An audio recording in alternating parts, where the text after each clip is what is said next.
Hey everyone, welcome to Founders 365 with me, Steven Haggerty. Today, I'm joined by the co-founder of BoxHub, Max Birner. How are you today, Max? I'm very good. How are you, Steven? I am very good indeed. Thank you so much for coming on. I think, I said to you beforehand, before we went live, I am really digging this conversation we're going to have. It's just one of those things that in my dream, it's what I want to buy at one point in my life. I don't know why, I just want to buy it. So let's just fill everyone in. Start off by what is BoxHub?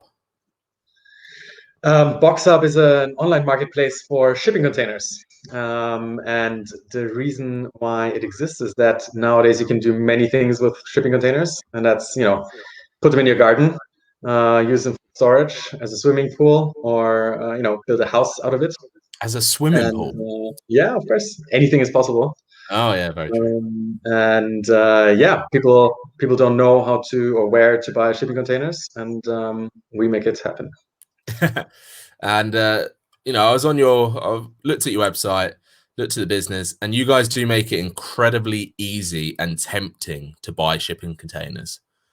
I can imagine one day if I was awake at 3 a.m. and I had got this idea and I stumbled across your website, I feel like it could be an easy 3 a.m. purchase.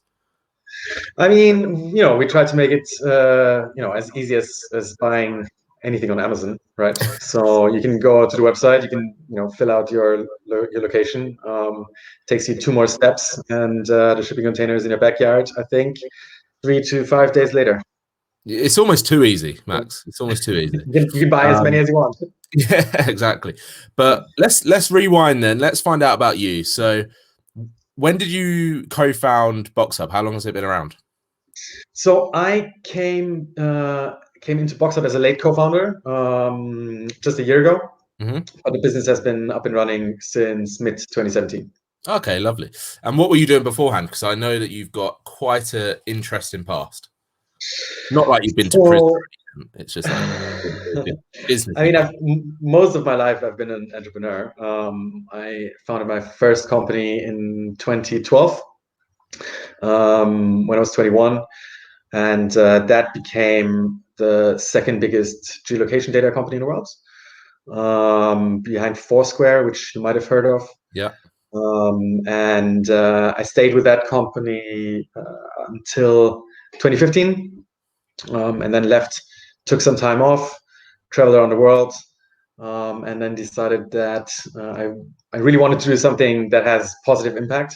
And mid 2016 was the height of the Syrian refugee crisis. And some friends of mine introduced me to a few business people in the Middle East, in Jordan.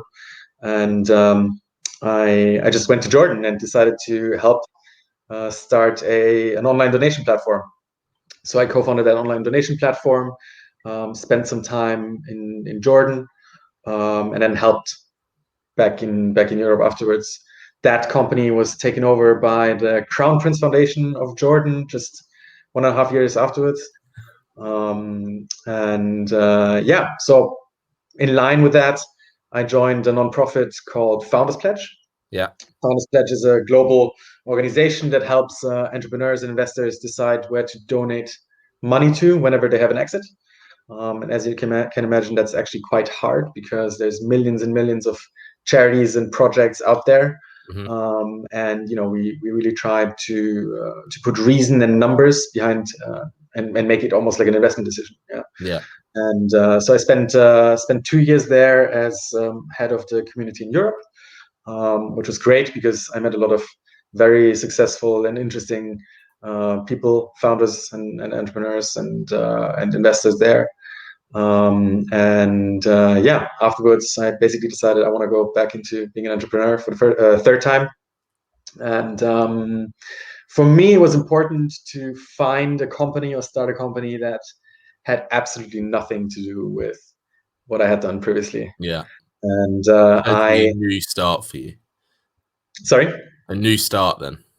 Completely new start. And, I still have in my head that I'm always going to be an entrepreneur, and that I, really want to get exposure and learn about all the different business models that are possible, from marketplaces to robotics and anything else. And at some point, I'm sure there's going to be a few companies that I've founded that have absolutely nothing to do with each other. That would be my dream. You're obviously in a really nice place in at that point, because you would have had access to a lot of founders, a lot of businesses. What was it about BoxHub that kind of made you go, this is the one I want to dedicate my time to. This is the one I want to help grow. So BoxHub is interesting because it was co-founded by one guy with like a very, very deep shipping experience over 10 years at Maersk. So he knows the industry really well, and that was important for me. And BoxHub was also co-founded by a venture studio called Rainmaking, and I know partners from Rainmaking, and they introduced me to the company. Is that Rainmaking in the US?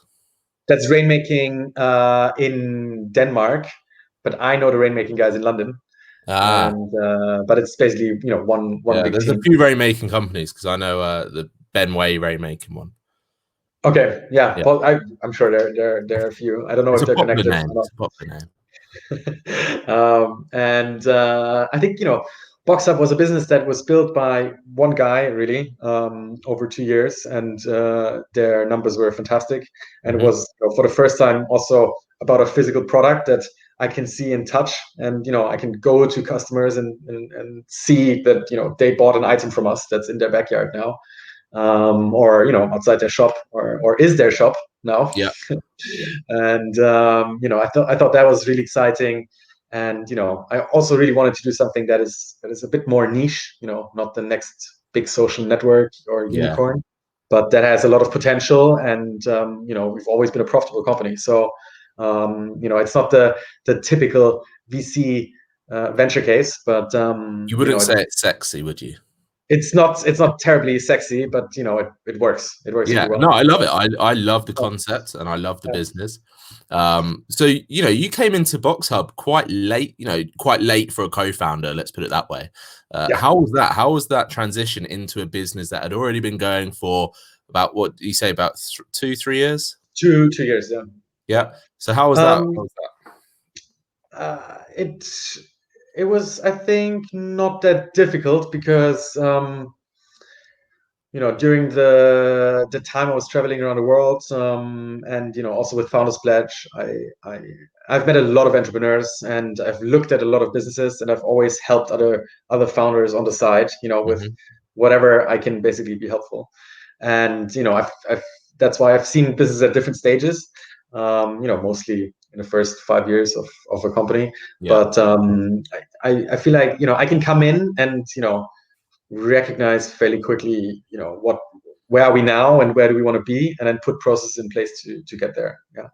And of course it was a bit easy, because it was still just one guy, and all that growth that had come the first 2 years was just basically one person, which is why it was also very, very interesting.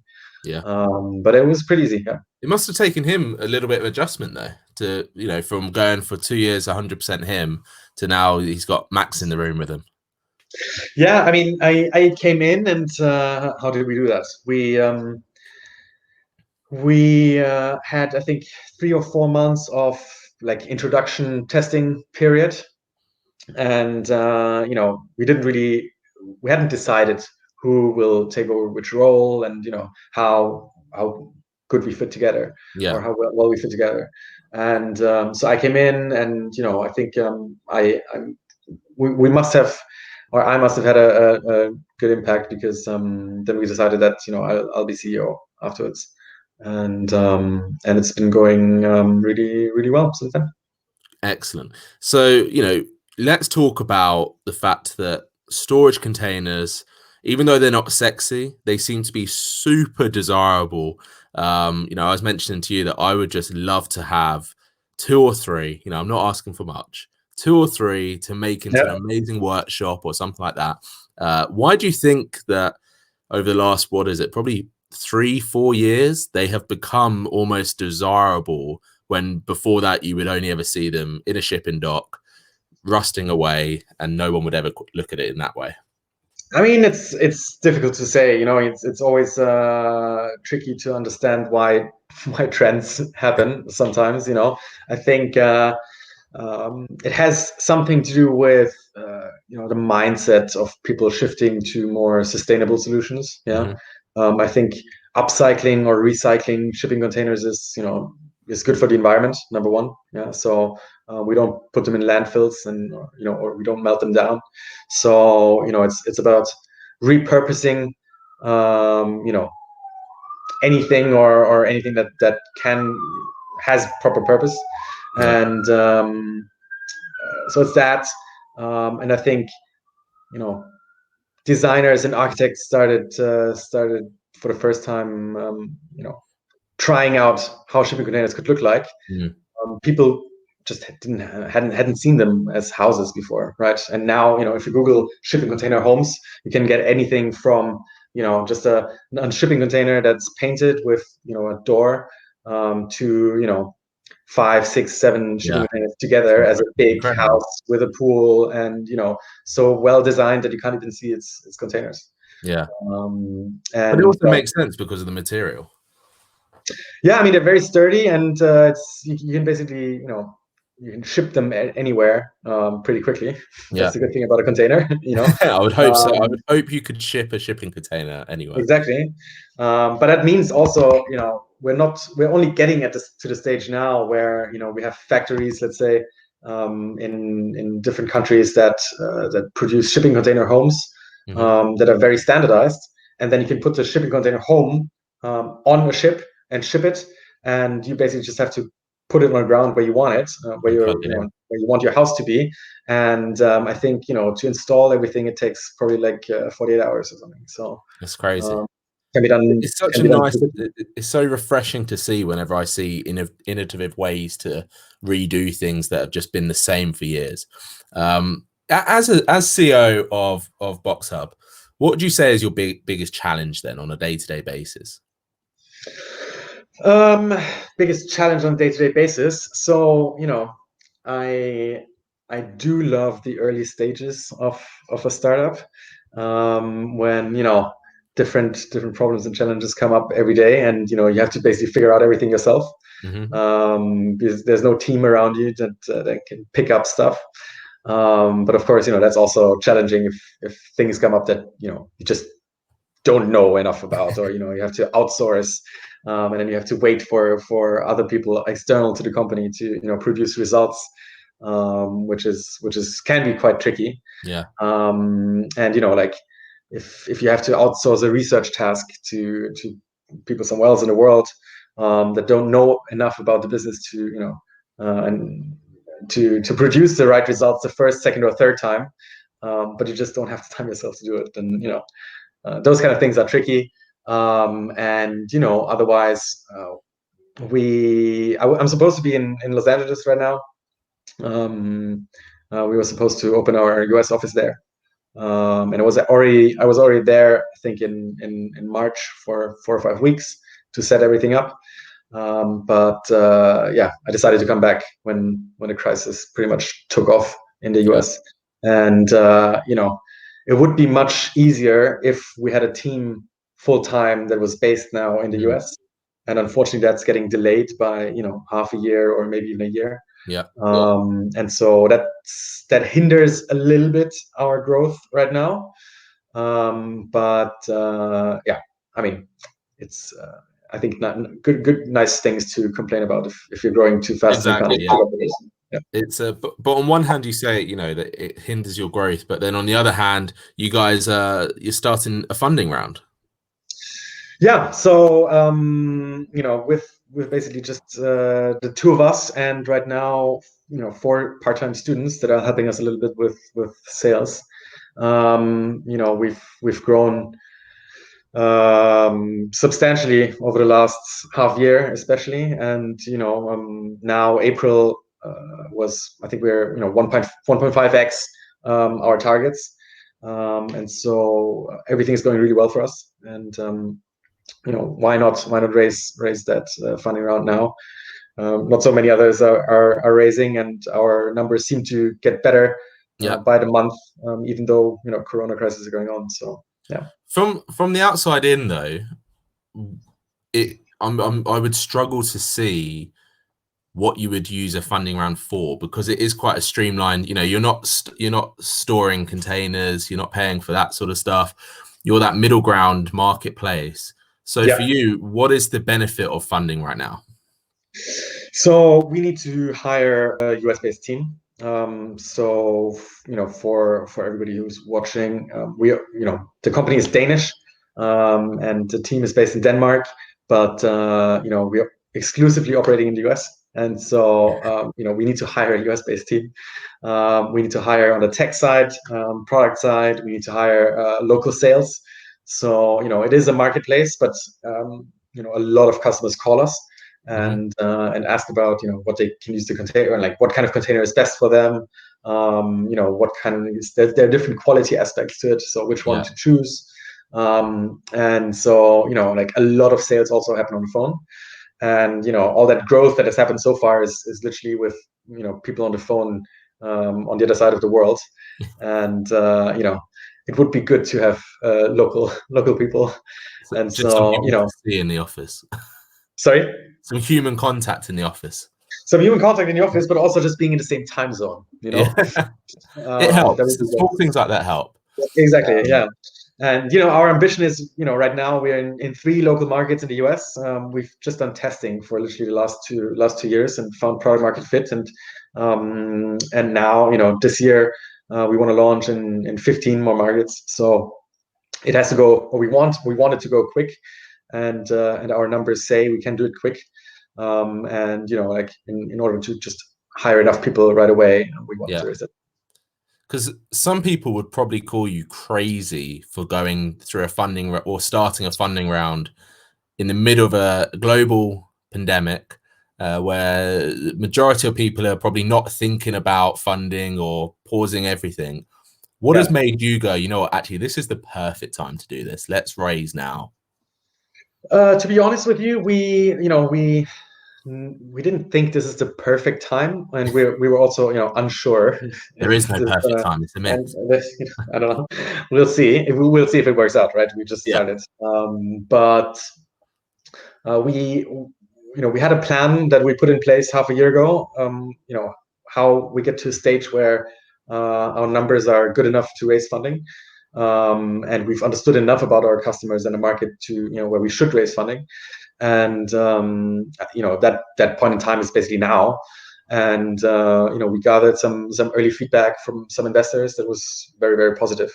And we've basically the first 2 investors that I spoke to, the initial feedback was that both wanted to do the entire round themselves.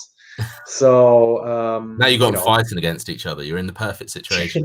I mean, like we'll see, further down the line when we come to terms, or when we discuss terms. But feedback so far is really good, and I think I've spoken to some of my VC friends, and they say much fewer companies will get funded, but the ones that do really well, or even better, in this crisis and the following recession, are the ones that definitely will, or 100% are more likely to. And so far, we've fallen into that category. Really nice. On a personal level, how does it feel for you to be back involved in a startup like this? Amazing.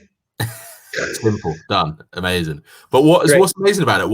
What is it that like makes you so happy and like gets you going in the morning by working in startups like these?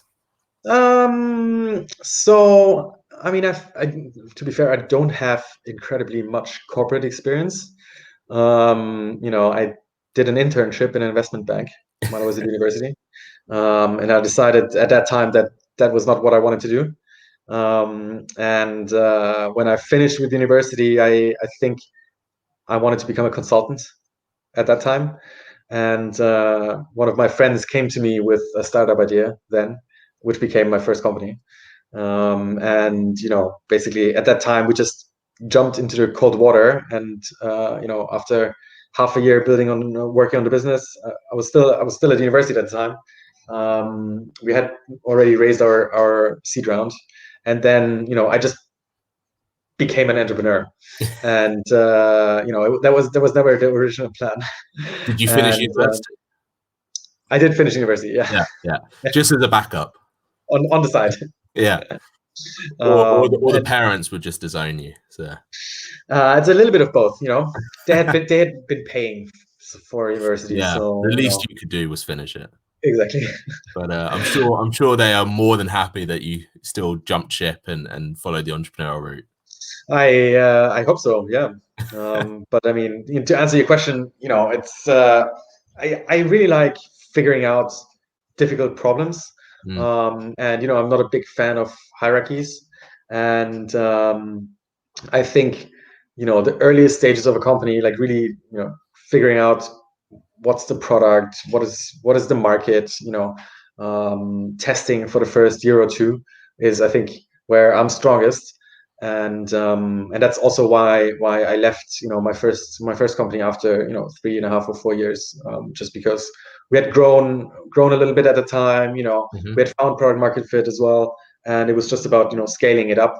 Yeah. And for me, for me it's more about the wartime founder, I think. Yeah. Is that's quite refreshing, actually, because often you hear founders, they start a business and they want to exit and they have this big plan, but it's really refreshing to hear that actually what you love and what your strengths are, and this is why you're doing it again, because it's that's what I think. And I'm really happy to when an organization gets bigger, then responsibilities change, politics change, and different things are important, and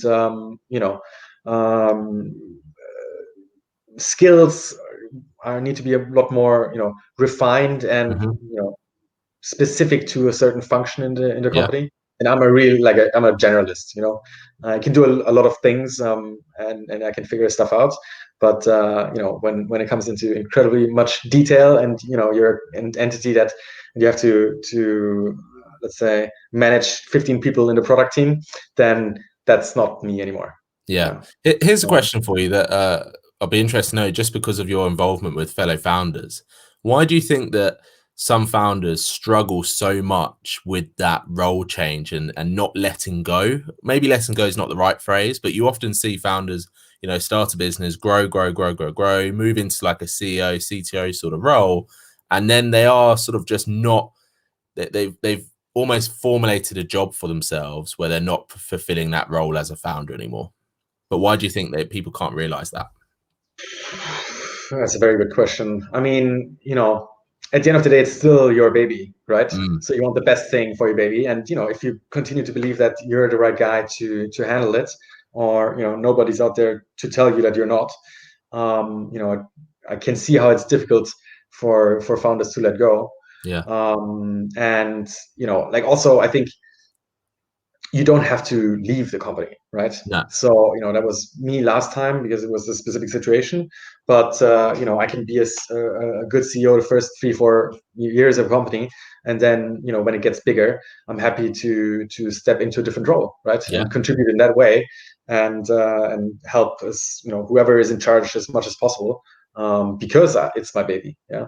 But I can see how that's difficult for other people and to let go, right? Yeah. Especially if it's their first one. I think if it's their first business, their first baby, it's even harder to not remove totally, but have that emotional disconnect to enable them to allow that baby to go into like teenagehood. Yeah, absolutely. But you've obviously got a couple of shows under your belt. So does that become easier for you, do you think? Do you think it becomes easier for you to just see things as that this is what we're going to do here, and then maybe like move on to a next project, or like you said, move into a different role? So, we'll see. We'll see. Early days. It's early days, and I'm saying those things here, but I've also just done that twice before. Yeah. With very early stage companies, and we don't really know how this one turns out. And if everything goes, even better than expected, then maybe I'm the one in 4 years who says, everything is going so well. Why would I step back? Yeah, that's it. Right? And that's another point though, isn't it? It's just because you've done certain things in the past certain ways doesn't mean that the future is going to be the same way. Exactly. A lot of people think that. I mean, I would hope that I, will still be able to see, when it's better for someone else to take over. Yeah. We'll see.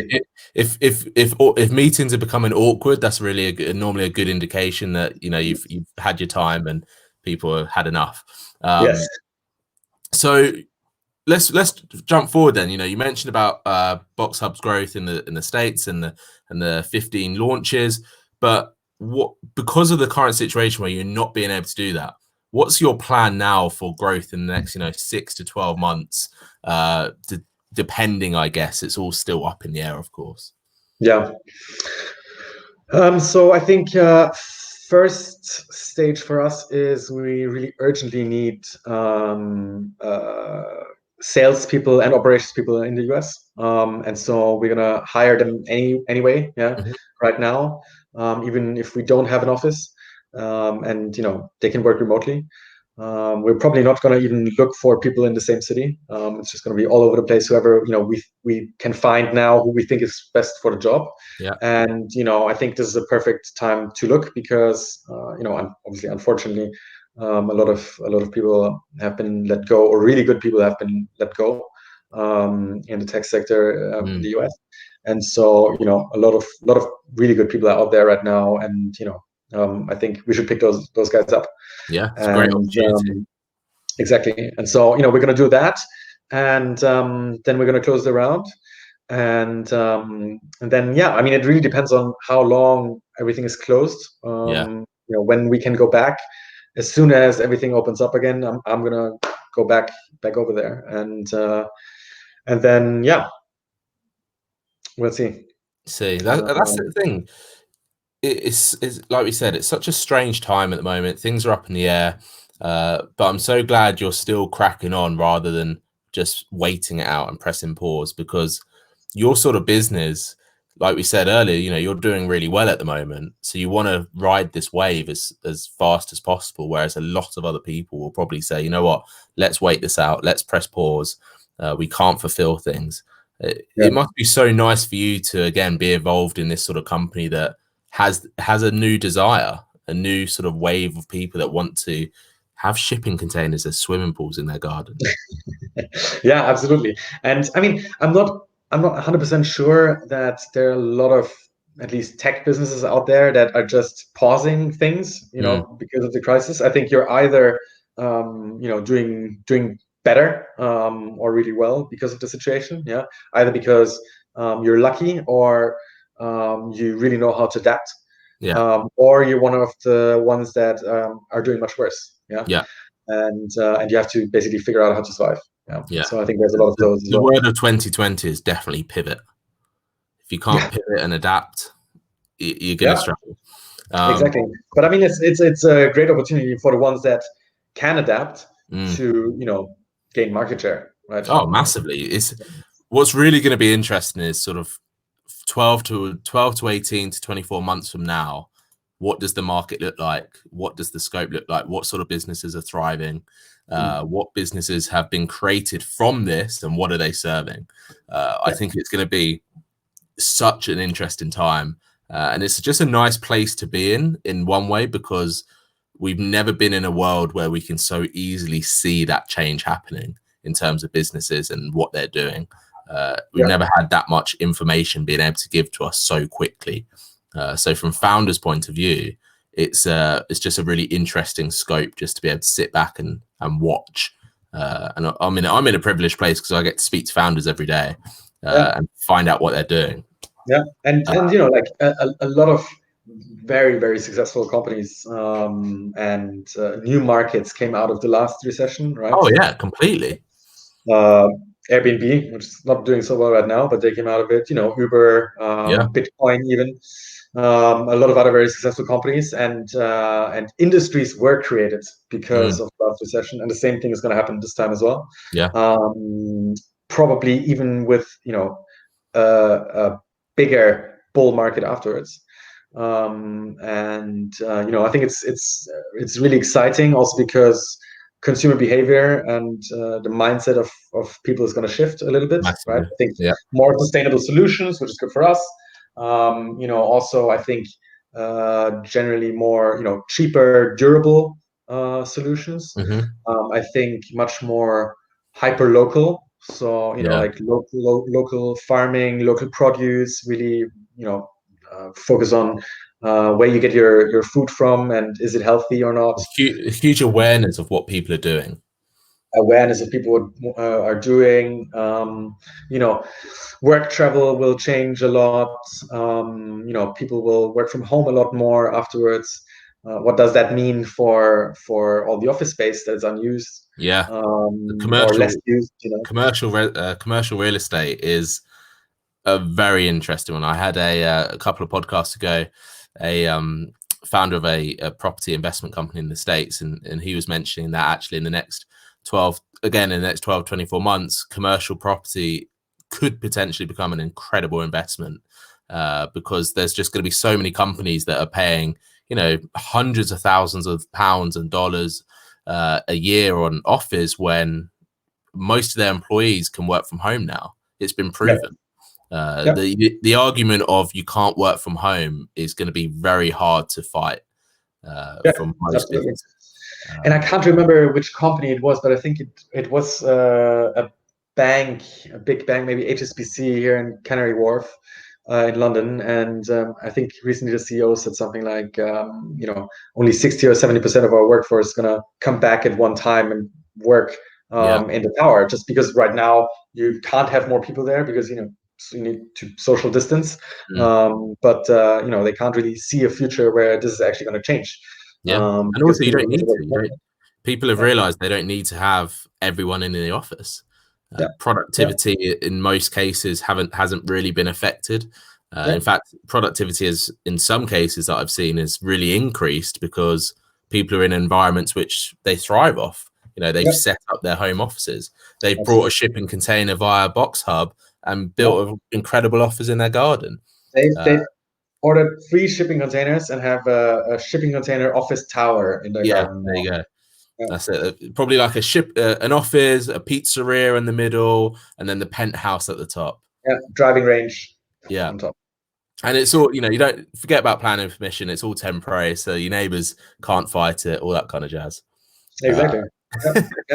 Max, listen, I've really enjoyed this conversation with you. One of my last questions is, if you were going to give advice to a founder, probably let's say a founder such as yourself that knows their strength, what would that advice be in terms of how to work within their own businesses and grow their business in as much or as little detail as you like? So I think that will be a short one, and I think this will be 2 parts. Number one, you should spend more time than you're doing right now on finding the right people to work with and for you. And secondly, you should delegate as much as possible to those people. So I think I really believe in hiring for every single position, hiring a person that is much better than me at something, at that specific thing that I'm hiring them for. And you need to let those people do their job, right? Don't micromanage them, and like enable them, and believe that they're going to do a good job and help them as much as possible. And if that's not the case, then try to figure out not necessarily what they're doing wrong, but why are they in a position so they can't perform better. So I think really spend more time finding the best people, and then let them do their job. I think don't be afraid to hire people that are better at you at stuff. Absolutely, yeah. Ideally, hire the people that want to take your job over in 2 years. Yeah, exactly. Max, listen, thank you so much for coming on. If anyone wants to find out more about you, find out more about BoxHub, what's the best way for them to do that? LinkedIn, Maximilian Birner is great, but also boxhub.co. You can find all the containers that you need. Buy all the containers. I'm eyeing up a few at the moment. Max, thank you so much for coming on. Like I said, my pleasure. I really look forward to seeing the growth of BoxHub. Thank you very much. Thanks Thanks for having me. and watching Bye-bye. the Founders 365.